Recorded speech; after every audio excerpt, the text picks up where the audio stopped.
뉴스에선 이렇게 말합니다. 금리 인하 기대감. 곧 금리 내릴 수도 있습니다.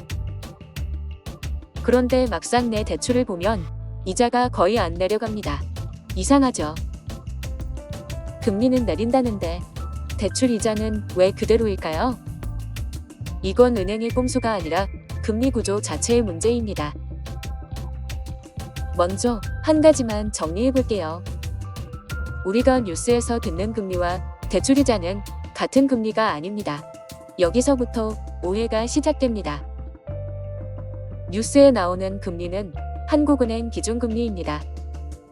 이건 은행들이 서로 돈을 빌릴 때의 기준점일 뿐이에요.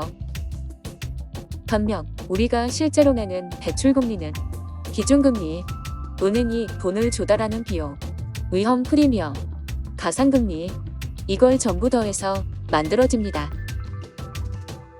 즉 기준금리가 내려가도 다른 요소가 안 내려가면 대출금리는 그대로일 수 있습니다. 대출금리가 내려가지 않는 대표적인 이유. 첫 번째는 시간 차이입니다. 기준금리는 앞으로 경기 괜찮아질 수도 있다는 신호에 가깝습니다. 하지만 은행은 미래를 보고 바로 움직이지 않습니다. 연체율, 부동산 시장, 가계부채 위험, 이걸 확인하고 천천히 반영합니다.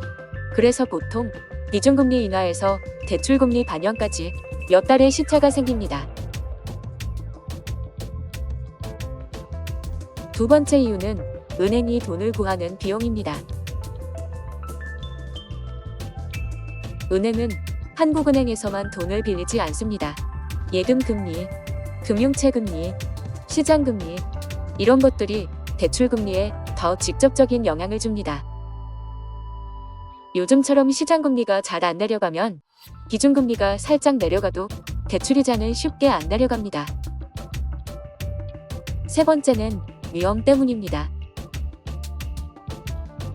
지금 은행들이 가장 신경 쓰는 건 경기가 완전히 회복됐나가 아닙니다.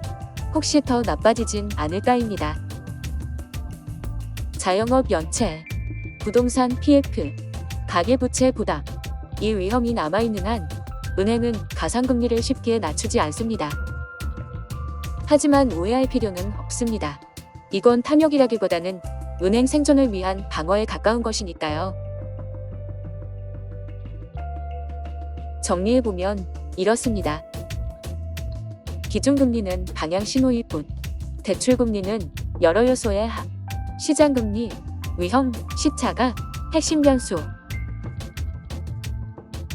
그러니까 금리 내린다는데 왜 체감이 없지라는 느낌은 아주 정상입니다. 금리는 숫자 하나가 아니라 구조입니다. 보이는 금리와 내가 내는 이자가 다를 수밖에 없는 이유죠.